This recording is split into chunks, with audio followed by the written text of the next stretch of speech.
Yo, this is Titana Plays Pokemon Black 2! Back in Nimbasa City we are, because now that we have done the Pokemon League challenge and beaten everything to become the champion, let's see what the big stadium and the small court has to give to us in sort of trainer battles. Because the Royal Unova had a change, perhaps this one has a change as well. Let's check it out. Now here we have a lot of new things. New trainers, perhaps? How about you, dude? To begin at something, you have to do it repeatedly, day after day after day. Yeah, that's good. Well, what about your buddies, though? Like this guy.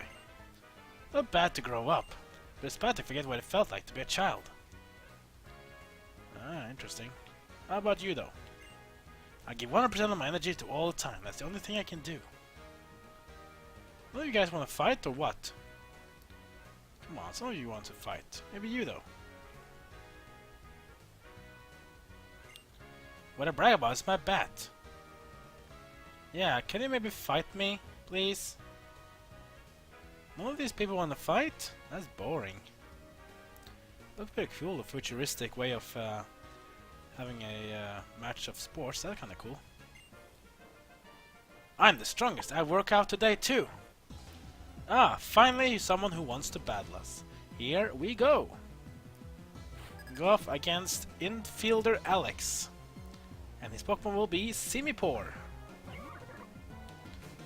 L62 as well, so it's the same one as the one from the Royal Unova-ish. Well, about 61, 62-ish, so that's good. This one, of course, is a water type, so we're gonna use a electric type in return.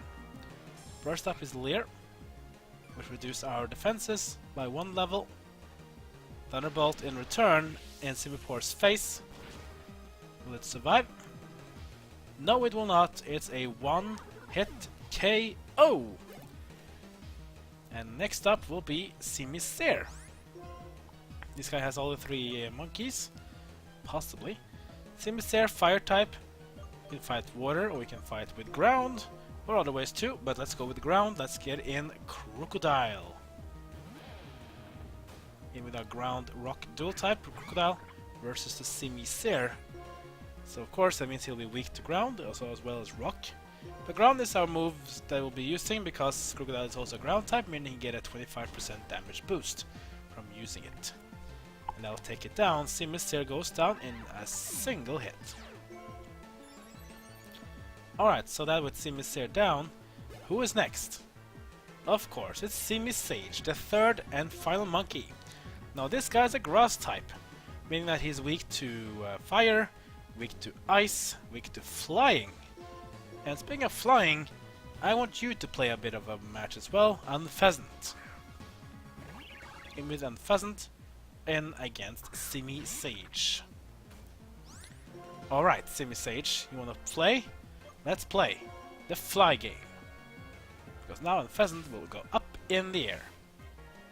Simisage will respond with a Leer, but I'm not there to be there for the Leer. Instead I will crash land on top of the Simisage, and it will go down. Pretty quick and simple. And that's how we beat infielder Alex. I got worked over. Yeah, don't take it personal though. Thanks for always coming to Big Stadium. And sometimes these trainers also give you an item, which is very nice. Your strength is home run class. But they're not only these people who wants to fight, sometimes there's also want to fight the people who are even attendees of regular people. Hey you! Don't smile at my favorite player! Oh, I see. Even the backers wants to fight. Backers Amy and Ira with 2 Pokemon are gonna be a dual battle versus Simipour and Simisear. Interesting. Monkey and monkey. Well, we have a monkey and a monkey for ourselves. This is going to be a great type for us. So with Magnezone, focus on the Simipour, and my own Simipour will focus on Simisear. Here we go. Simisear is quickest. We use Flame Burst onto Magnezone, which is super effective. Doing a great amount of damage. But of course, Simipour will also be hit as well. Comes to Scald.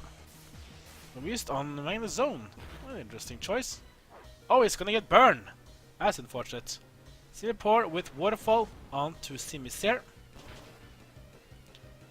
And Simisear will survive, barely.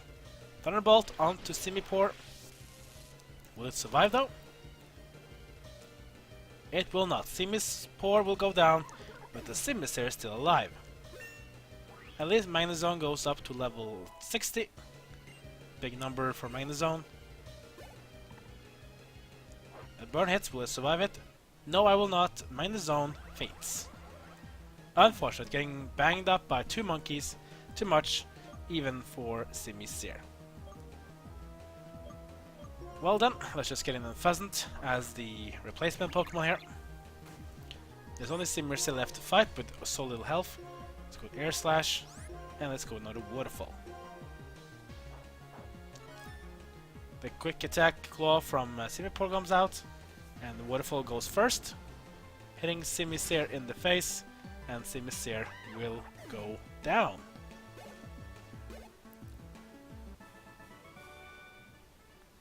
Ah, we lost, and it's your fault! You shouldn't try harder, don't drag me down! Yeah, that's some team spirit right there. Argue with the other. That's how you win. At least what they think, at least. There's a lot of people in here though, and the people we can meet here is completely random. Sometimes you've had a worker, maybe you had a hiker, you have some backers, maybe some veterans, perhaps? Yeah. There are a lot of different people, and they're different every single day. So it's good. This is one of the best ways, in my opinion, to level up in this game after you've beaten the Pokemon League, because every day there will be new trainers here to fight. So with this you can level up pretty nicely. Of course, it's nowhere the best method of every single Pokemon game though. When you go for the best one, you have to go play Pokemon Omega Ruby and Alpha Sapphire. But I'll get more to that when we're actually going to play those games in the future. Wow, we have a lot of badges. Let me see your skills. Okay. Let's see what we can do against a veteran. Because now we're going to go one-on-one against veteran Sayuri. She has 4 Pokemon. The first one will be Relicanth. Interesting. It's Relicanth from generation number 2. Relicanth is a dual type water and rock, which means it has quite some weaknesses such as grass, which is a real weakness it has.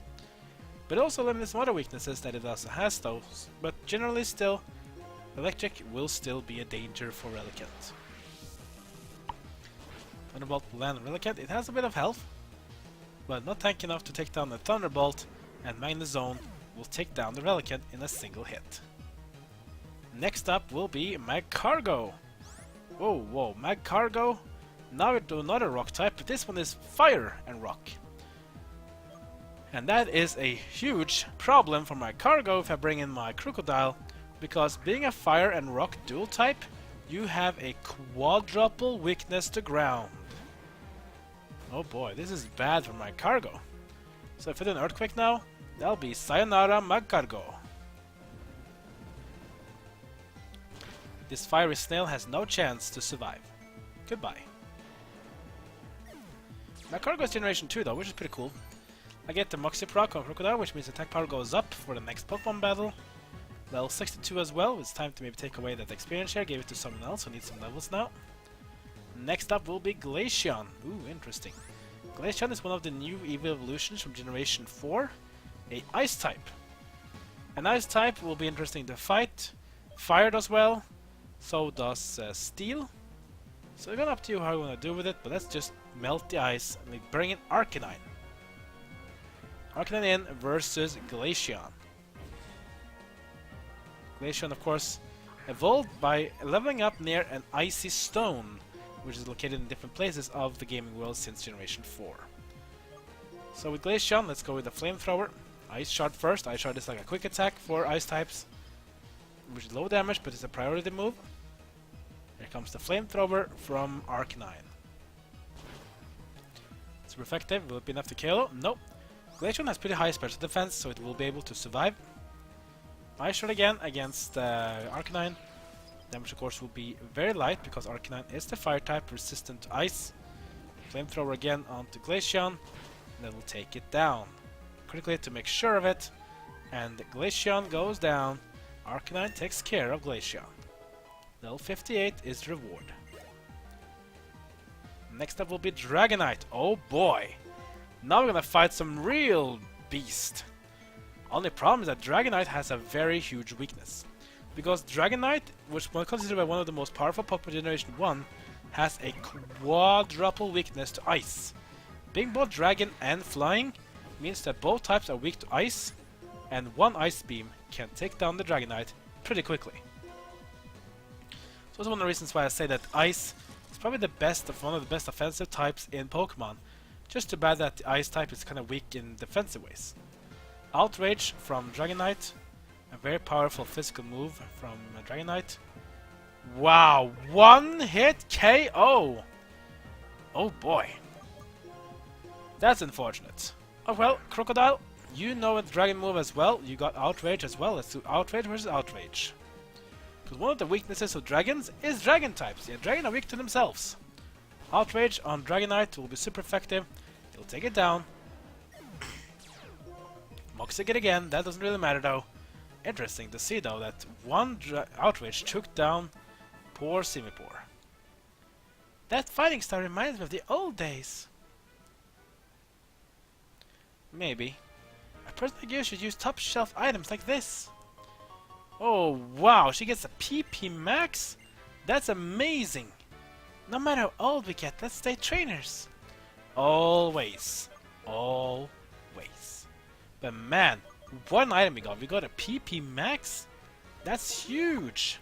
PP max increases the PP gain from a move to the maximum type of stat it can gain. Remember they can use PP up like a certain amount of times depending on the move. This is a great thing to get. So you can increase our PP usage on the one move to maximum top allowed value. That's really a lot. But this was the big stadium. We also have the small court, which you can access to if you go to... No, that's not the part. That's the theater. This one. Here we have the small court. Real tennis players will play. Let's see what they have in store for us. A little bit small court I can see, a little more of tennis players. Maybe she? Tennis is all about rackets and balls, there's nothing profound about it. Okay. How about you though? Pokemon tennis is wonderful. Players are never alone, their Pokemon are always with them. Okay. The World Championships are coming soon. Our practice volley is by using you as a wall. Hey, that's pretty nasty. I don't want to hit by tennis balls. That kind of hurt, especially in high velocity. Oh well, let's go up against Smasher Aspen. She has two Pokemon. First will be Whimsicott. Whimsicott, Generation 2 Pokemon. This grass Pokemon will be our opponent here. That means we can't really do a lot of damage to it, but we can still go with a Flash Cannon.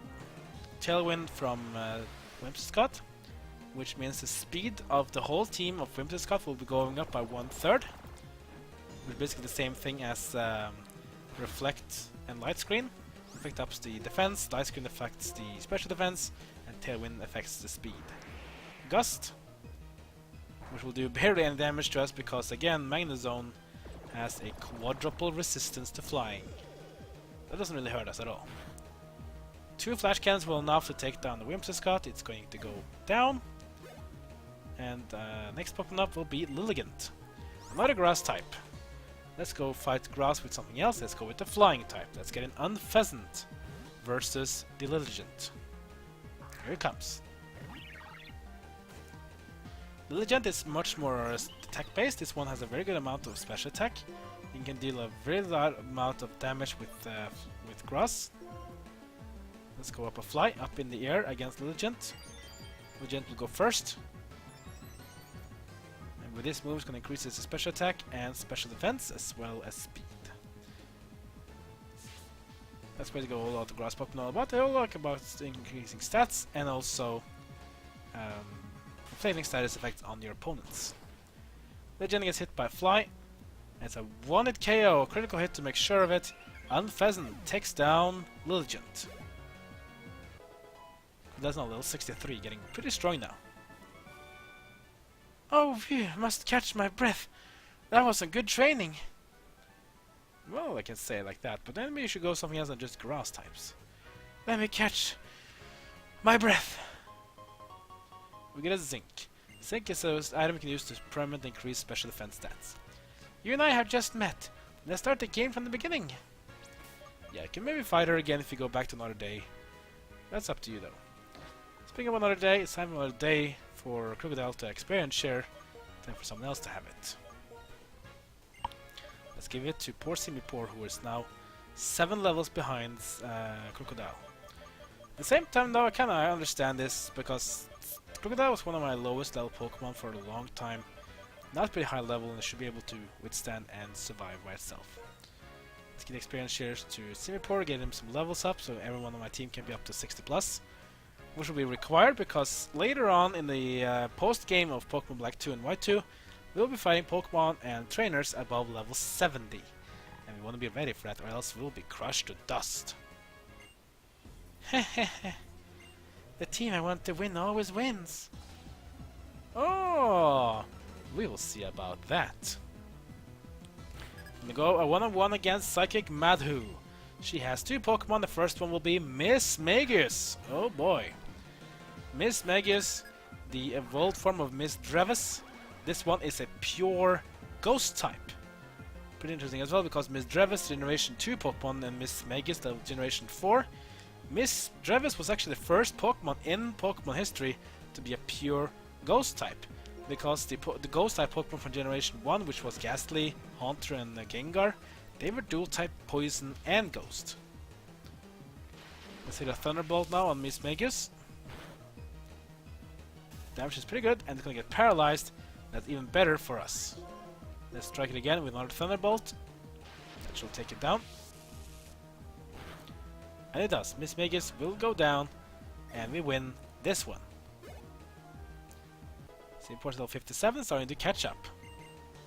Next up will be Gothitelle. Okay, so now we go from a old generation to the current generation of Generation 5. Gothitelle, a pure Psychic type Pokemon that's getting Crocodile, who is a Dark type, as well of course as a Ground type. Here it comes. Gothitelle as well is a exclusive Pokemon to Black 2, I think. Black and Black 2 have Gothitelle, while White and White 2 will have the Ranunculus family instead. It's a Psychic type, so it's going to be weak to Dark. Let's get a Crunch. It's perfect damage against Psychic, and it's going to be enough to take it down in a single hit. Because Gothitelle is more about defensive instead of being defensive, that's why Crocodile can deal so much more damage in return. That's how we win. Wait, was everything up to now just a coincidence? Possibly, yes. I give this to everyone who manages to beat me. And we get an Ultra Ball. Okay, I guess that's nice. We can capture more legendary Pokemon, because we still have a lot of legendary Pokemon to capture in this Let's Play, so we're not done yet with that. What we are done with though is this episode. So that will end for this episode, guys. I can see going to the small court and big stadium after you beat the Pokemon League will give you a lot of new trainers. They'll be different every single day. And the Pokemon you'll fight will be different as well, giving you a lot of XP to level up your Pokemon, which you really should do because you want your Pokemon to be nearing the level 70 and even higher than that for the final parts of the post-game, where Pokemon will be at level 70 plus. And that can be very challenging, especially if you're going to re-challenge the Elite Four in the Pokemon League, which we'll be doing in the very end. Their Pokemon will be up to level 75 and around that, so you need to be ready for that if you want to be able to make it. Anyway, that's coming on this episode, guys. Next episode, we're going to test out one of the biggest features in Pokemon Black 2 and White 2, the Pokemon World Tournament. But I won't do the whole thing, though, because that's just going to be so much episodes. But I'll explore and see what the post-game of the World Tournament has to offer, because we have a tournament to participate in. Like, comment, and subscribe. Follow me on Twitter, Twitch, and Facebook. And I'll see you guys next time as my story of Pokemon Black 2 continues.